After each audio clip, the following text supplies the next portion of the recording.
ስለ ሰው ልጅን ስለምንወድ ወይም ስለምናከብር የሆነ ማለት መናገር ያለብን ነገርና መናገር የሌለብን ነገር አውቅን ደግሞ ማውራት አለብንና እኔ ሄሚን በጣም ነው የምወዳት እና ብሩክንም ሄሚን አንድ ላይ ነው የምወደው። ነገር ግን ሄሚን ስለሚወዳት ደግሞ ዛሬ ያለው እውነቱን ደግሞ ደብቄና ሸፍኜ ማለፍ አልችልም።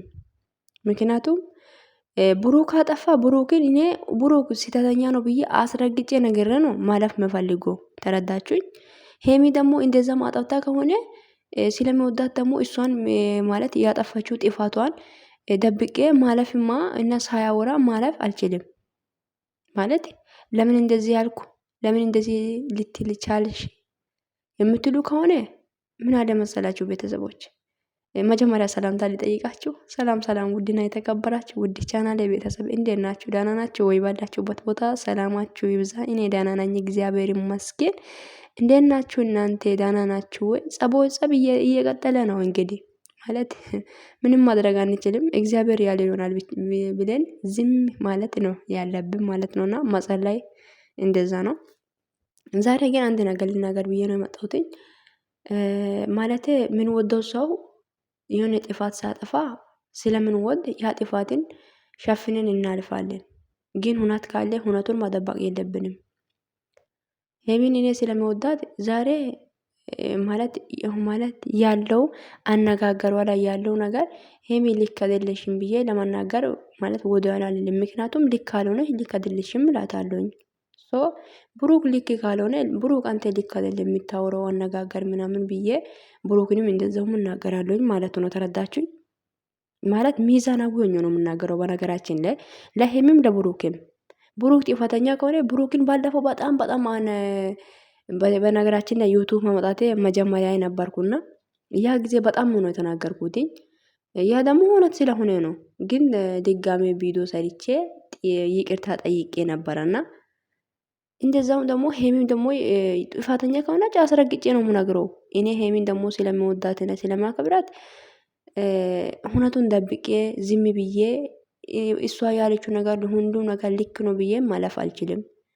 ደግሞ የበለጠው ደግሞ ማስረገጥም እሷ አስረግጬ እኔ እንጃ አንቺ እንደዚህ ነሽ ብዬ ክፉን መናገርም አልፈልግም። ያለው ሁነት ደግሞ ደብቄ ማለፍ አልፈልግም። ያለው ነገር ልናገር ብዬ ነው መጣሁት። ምን አለ መሰላችሁ ሄሚዬ ዛሬ አነጋገርሽ ላይ ትንሽ ተሳስተሻል። ጌታን የምሬን ነው ምልሽ። ማለት በጣም ነው ያፋጠንሽው። ለምን እንደሆነ ባላውቅም አንተኛ ነገር ዳኒ ያሳየው ነገር አምጥተሽ ብሩክን እንደዚህ ነው ምናምን ብለሽ ጠየቅሽ። አንደኛ ሁለተኛ ደረጃ ላይ ደግሞ እዚህ ጋር ይብቃ የሚባል ቃላቶች ካፍሽ ለማውጣት ለምን እንደዛ የምትቸኮይ ሊገባኝ አልቻለም። ለምንድን ነው እየፈጠንሽ ነው? ጌታን ሄሚ ባለፈው ዱባይ ቲቶ የመጣ ጊዜ ኮሜንት በየቪዲዮ ሁሉ ምን አሉ መሰለሽ? ይሄንን አንቺ ማይተሻል።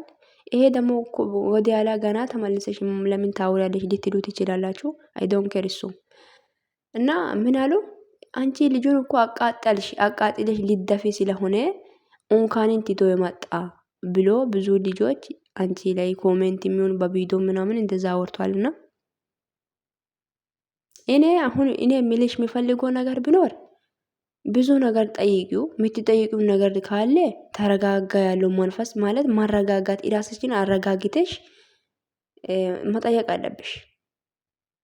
ብሩክም ይለኛ ነው አንቺም ይለኛ ነሽ። ነገር ግን ብሩክ የበለጠ ለውሳኔ እንደሚቸኩል ታውቂያለሽ አይደል? ብሩክ ቢወስን ደግሞ ሄሚ እንደዛ እኔ ሌላ ነገር አሁን ማውራት አልፈልግም። የመጣው ነገር ብቻ ማውራት ይፈልጋሉ ቤተሰቦች። ብሩክ ለውሳኔ እንደሚቸኩል ታውቂያለሽ የኔ እናት። እንጃ እንደዛም ደግሞ እንደ በፊትም ውሳኔ ላይ ገብቶ ሌላ ነገር ሌላ እርምጃ ተራምዶ ስለምትወጂ ስለሚወድሽ እና እንጃ ምን አለሽ ባለፈው የሆነ ቪዲዮ ላይ ባለ ታውቃላችሁ ዱባይ የመጣ ጊዜ የተፈጠረ ቪዲዮ ላይ እዚህ ጋር ይብቃ ስላለሽ ብቻ ነው ብሩክ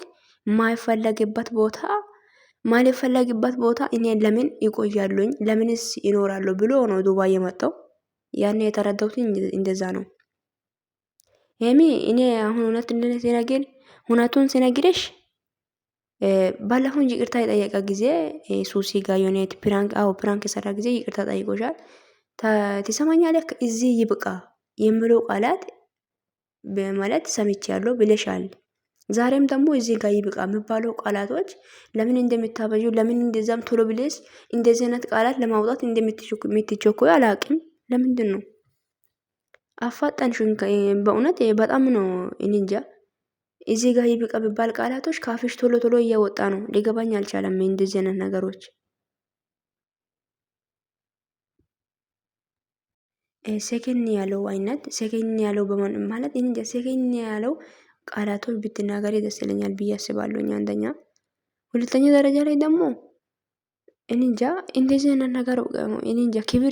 ክብር ስጪ ሲባል አንቺ ክብር ታውቂያለሽ። ክብር ሲባል እኔ ለአንቺ ስለ ክብር ምንም ላስተምርና ልናገር አልችልም። ምክንያቱም ስለምታውቂው ሁሉም ነገር ታውቂያለሽ። የኔ ጀግና ሴት ስለሆነች በጣም ነው የምታውቀው። ለወንድ ልጅ ምን አክል ክብር እንደምሰጣ ምናምን ታውቂያለሽ። ብሩክን ደግሞ እዚህን ይሄን አክል ደግሞ እንደዚህ ብለሽ ማናገር የለብሽም የኔ እናት። እና ነገ የማይሆን ውሳኔ ወስኖ ያኔ ደግሞ እኔ በጣም ስህተተኛ ነኝ ጸጽቻለሁ ምናምን ስትይ ደግሞ ኮሜንት ላይ መጥቶ እነ ጠንፊዎች የሆነ እኔ እንጃ የማይሆን ሰዎች መጥቶ ማለቃቀስ ጀመርሽ ምናምን ምናምን ብሎ አንቺን ደግሞ ሰው ሲሰድብሽ ዝም ብዬ ማየት በጣም ነው የሚደብረኝ። እኔ እንጃ ተናጅጄና ራሴን ተቃጥዬ አልችልም። ሄምዬ ዛሬ የምታወሩ ነገር አንዴ እኔ እንጃ ሰከንድ ብለሽ አውሪ። እንደ መለያየት እንኳን ከባድ ነው። መለያየት የሚባል ነገር ካፉ ማውጣት በጣም ትንጥዬ ነገር ሊሆን ይችላል። ያ የተለየን ሰው ተመልሰን ማገኛት በጣም ዋጋ ያስከፍላል። ስለዚህ ለምንድን ነው ቆም ብለን ማናስበው? ሄምዬ ቆም ብለሽ አስቢ። ዛሬ መልስ በመልስ ዛሬ እንደዛ እያላችሁ ሰው ነገ ደግሞ ሰላም ሆናችሁ ስትመጡ አላቅም ምን እንደሚሆን እኔ ሊገባኝ አልቻለም። ስለዚህ ዛሬ በአነጋጋሪሽ ላይ በጣም በጣም ተሳስተሻል ሄምዬ። ደግሞ እኒ ለያ የሚባለው ቃላቶች ደግሞ ቶሎ ቶሎ ብለሽ ነው ካፍሽ እያስወጣሽ ያለሽው። ምን ሆነሽ ነው የኔ እናት? ምንድን ነው ምን ናካሽ? እኒ ለያ የሚባል ቃላቶች ካፍሽ ቶሎ ቶሎ እያወጣ ነው። እኔ ነው ተረዳሁትኝና አይቼ ዝም ማለት አልቻልኩም። አይቼ ሳላወራ ማለፍ አልቻልኩም። እና ቤተሰቦች እና ላወራ ብዬ ነው። የምር ነው የማይሆን ውሳኔ ወስኖ ደግሞ ሌላ ነገር እንዳይፈጥር ሄምዬ። እንዴ የምር ነው ሄምዬ። ታይ የኔ እናት የምር ሰው የሚያወራው ነገር ሁሉም ነገር የምትሰሚ ከሆነ እንዴት ነው? ነገ እኮ ከዚህ የበለጠ ህይወት ትኖራላችሁ አይደል እንዴ? በቃ እንዴ ከዚህ በኋላ በቃ የሚባል ህይወት አለ? የለም እኮ ገና የበለጠ ህይወት ገና ነው አይደል የምትኖሩት? ኖራችሁ ማስጨረሳችሁ ተፈቃቅራችሁ ብዙ ነገር ፍቅርን ትገለጻላችሁ ብለን እየጠበቅን እናንተ ጋር እዚህ ጋር ይብቃ ምናምን የሚባል ቃላት ጀመራችሁ። ስንት ነገር ነው እየጠበቃ ያለው እናንተ ስንት ነገር ወደፊት ላይ እናንተ ስንት ነገር ነው ያለው። ስንት ህልም ያለው ልጆች ናችሁ እናንተ እንዴ። ሄሚ እዚህ ጋር ይብቃ የሚባል ቃላቶች ካፍሽ ቶሎ ብለሽ እንዳታውጪ። እኔ ሊገባኝ አልቻለም እንደዚህ አይነት ነገር። ቤተሰቦች ጌታን እኔ አላውቅም ለምን እንደዛ የምትቸኩል አላውቅም ሄሚዬ። እንዴ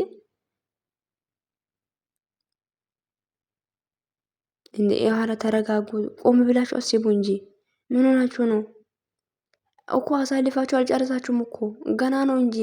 ማች ተከፈተ? እናንተ ባር ገና እየተከፈተ ነው እንጂ በራችሁ እንዴ ተከፍቶ አልጨረሰም እኮ። እና ገና ይበቃል የሚባል ቀን እኮ ገና ነው። ማች ደረሳችሁ? አልደረሳችሁም እኮ አይደል እንዴ? ደርሳችኋል? አልደረሳችሁም? አይታችኋል? የምታዩት ያያችሁት አሁን ያያችሁት በላይ የምታዩት ገና ትልቅ ነገር አለ። ሶ ያ ነገር ማች ደረሳችሁ እንዴ? እንዴት ነው? ለምንድን ነው ስለ ነገ የማታስቡት? ዋይ እንዴ እንዴት የበለጠ ቀን አለ እኮ ከዚህ የበለጠ ቀን አለ። እንዴት ነው የማታስቡት? አስቡ እንጂ እንዴት እንዴ የበለጠ ነገር እኮ የሚደርሱበት ቦታ አለ እኮ ገና በራችሁ። እናንተ ካያችሁት በላይ የምታዩት ነገር የምትደርሱት ክብር እኔ እንጃ። ሰው የሚመኘው ይልቅ እናንተ እኔ እንጃ ይሄንን ነገር ባደርግና እዚህ ጋር ብንደርስ ብላችሁ ያሰባችሁት ነገሮች አሉ እኮ። ሄሚዬ በዚህ መልኩ እምነት ይኖር ይገባል። አንቺ ማመን አለብሽ፣ እሱ ማመን አለብህ። እና ግን ልክ ነሽ ሴት ስለሆንሽ እኛ ሴቶች ወንድ የምንወደው ሰው ሌላ ሰው ጋር ሲሆን በጣም ይደብረናል፣ በጣም ያስጠላል። ነገር ግን እዚህን አክል ደግሞ እንደዛ የሆነ የማይሆን ቃላቶች ለመናገር ባትቸኮይ በጣም ደስ ይለኛል። እና አላቅም ሄምዬ ጌታን እኔ ዛሬ በጣም በጣም አላቅም፣ ግራ ገብቶኛል። እግዚአብሔርን ሄምዬ ነገ አስቤ ዛሬ እኮ በቃ ይሄ እውነት ነው ወይ ማለት ልክ ነኝ ብለን የምናወራው ቃላቶች ነገ ይጸጽታል፣ ይጸጽታል። እግዚአብሔርን እኔ ትላንትና ያወራው ነገር ለምን አወራው ብለሽ አትጸጽቺ። ዛሬ የማጸጽሽ ነገር አውሪ እንዴ። ተመልሳችሁ ትታረቃላችሁ እኮ ማለት የተጣላ ሰው አይታረቅም የሚባል ቃላት ወይም የተጣላው ሰው ማለት አይታረቅም የሚባለው ታፔላ ወይ ቃላት ወይም የተጻፈበት ቦታ የለም። እና ይታረቃል፣ ይኖራል፣ ህይወት ደግሞ ይቀጥላል። ሶ ማታረቅም አለ፣ መጋጨትም አለ፣ ፍቅርም አለ፣ ሌላ ጸብም አለ፣ ብዙ ነገር አለ ህይወት ላይ። ሶ ስለዚህ ሄምዬ ቆሚ ብለሽ አስቢ። የኔ እናት ለምን እንደ ቾኮልሽ አላቅም። ዛሬ በጣም ቾኮለሻል ጌታን። አረ በስመ አብ